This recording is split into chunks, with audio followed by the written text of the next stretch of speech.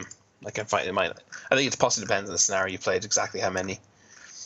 Yeah, the different scenarios have slight variances, but it's basically just a grid of tiles of locations. And it really is as simple as that. It's just 4 actions: avoiding the monsters, fighting the monsters, finding items to make it easier to fight the monsters, finding food so you don't starve to death, all whilst looking for the things that you actually need to complete the scenario. And then there's also weather effects, and other things, like other kind of random elements that can impact the game, make things more difficult for you. But I remember Rich and I playing this a couple of times, just the two of us, and we had a really good time. It's funny, like I'm speaking highly of it because I really did enjoy my time with it, but at the same time I don't know if it definitely wouldn't have a place in my collection. Not at £43, which is not an unreasonable price at all, but it's just, as I said, it feels a little bit generic and therefore doesn't really fit into any gap for me. I imagine it'd be the same for you. $60, £43. But I kind of just wanted to gets you the new version of the game. Yeah, there is an all-in, which is what it's $199, which is 141 quid. And I can tell you from having played, having seen the previous all-in from I think it was the last Kickstarter, or maybe it was one before that. There's a lot of, that would be a lot of content, that 141 quid. But I don't think this game is rich or deep enough to justify getting 140 quid worth of content. But look, if you're very into apocalyptic scenarios and survival games and that style of co-op game, then this is an enjoyable one. It's a very good beer and pretzels co-op game. Do you think it could suffer from sort of like alpha gaming, like if you know it really well? I don't think it would suffer from it more than any other co-op game of this nature.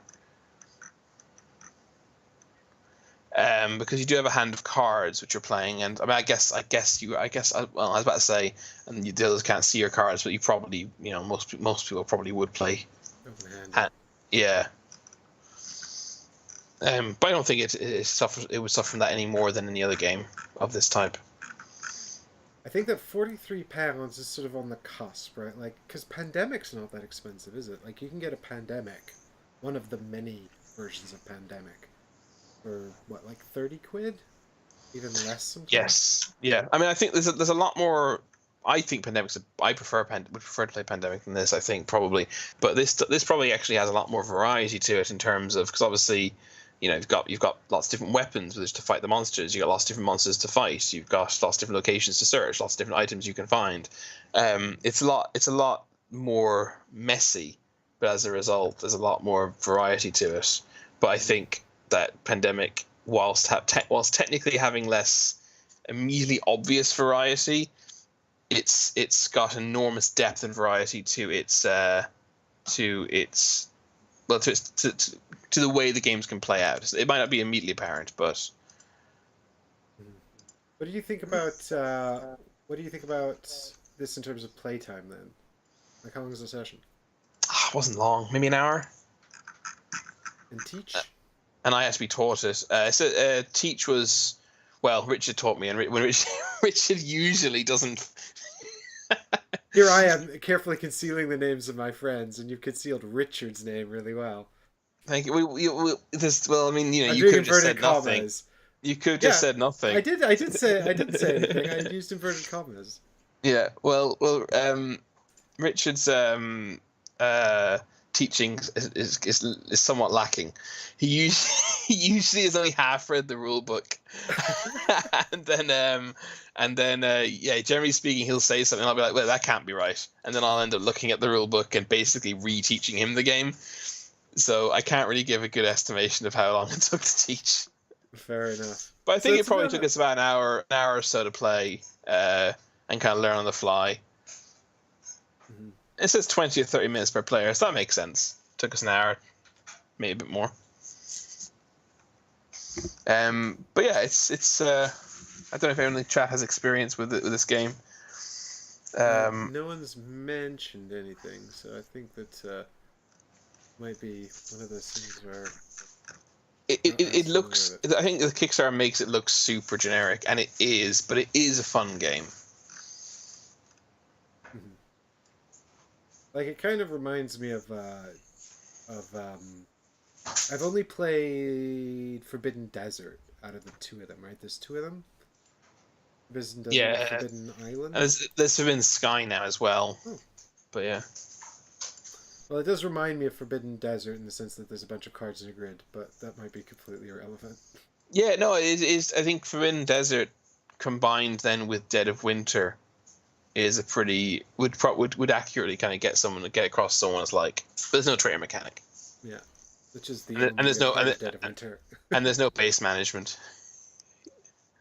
But there is individual hunger management, same as in Dead of Winter, right? And well, actually, in Dead of Winter, it's base hunger. Here, it's individual hunger. So, yeah, no, look, Forbidden Desert plus Dead of Winter. If you know both those games are, that'll give you a fair idea what this is like. What about I was just thinking about because I was thinking about co-op experiences in a big box with lots of cards. That's a bit procedural. What about what's that one we also played with Richard, the black and white one? You nearly used his real name there. The black and white one. Yeah, the escape the dungeon and escape the space base. Oh yeah, escape the Dark Castle. Yeah, is that a comparison that's worth making, or are they two way different? No, not even remotely. Like that's just read a story beat and then take a skill check. That's kind of what that is, right? And make a choice. Yeah. So there you go. That's not at all comparable. It's a useful piece of information for the people out there.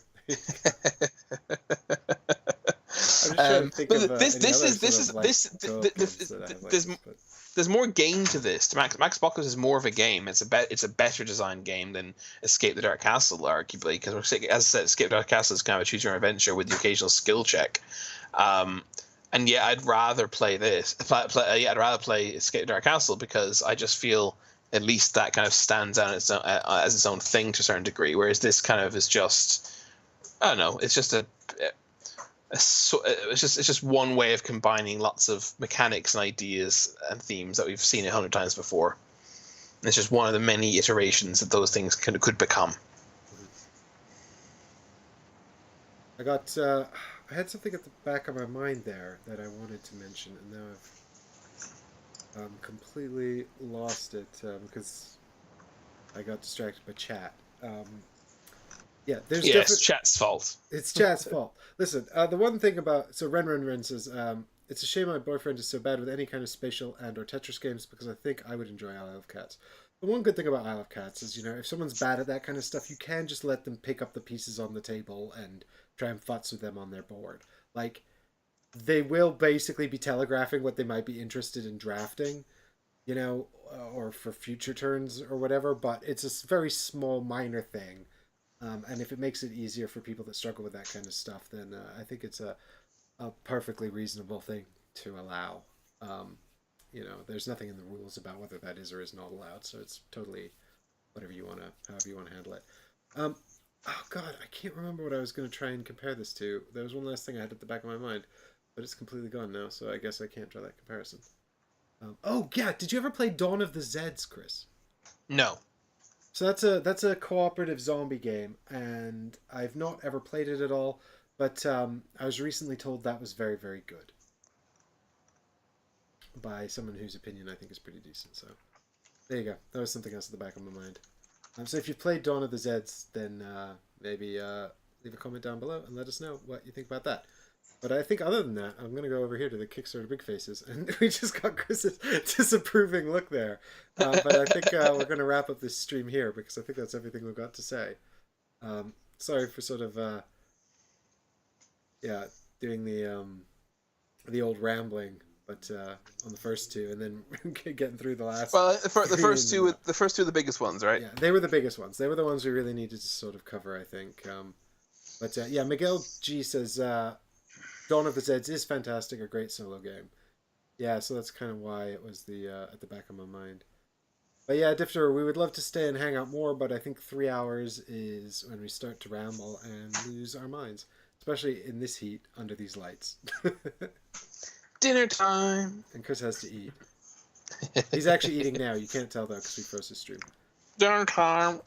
But listen, I hope you guys all enjoyed that, and please do leave feedback down below. We're obviously refining this format and trying to make it the most useful and valuable thing it can be, but we're more than happy to go check things out. So if there's anything forthcoming you'd like us to look at, let us know. And of course, if you're a Patreon backer, you can reach out to me directly on Patreon and let me know what you'd like us to cover, and we'll do our best. Of course, it's actually in a way easier for us to look at the or more enjoyable for us to look at the games with Tabletopia implementations and things like that, because we can give them a play and provide even better feedback. But even if it's got a rule book or just how to play videos, we'll do some research and we can always give you our thoughts. But anyway, thanks so much everyone for watching and for coming along, and thanks to all our wonderful Patreon supporters who are the people who make this content possible. Thank you, everyone. Much appreciated. Thanks for keeping us company on a cold Sunday evening. And I, for one, have saved... but you know what we didn't do? We didn't look at the pledge levels for Mosaic. But it's like 50 quid for the game, and then 100 quid for a version where all the cardboard tokens are miniatures instead. But do you know what? I don't think it matters, because we weren't particularly excited about it. No, we do not recommend you back that one. So anyway, so it doesn't matter. If you did want a light civilization game that plays in like 2 hours, you can always watch our Tapestry series.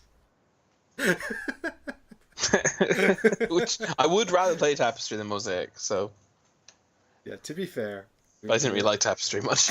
Me either. I sold my copy of Tapestry. But I'll tell you what, come back next time and I'll have a viable suggestion for a 2-hour civilization game. Sounds good. All right.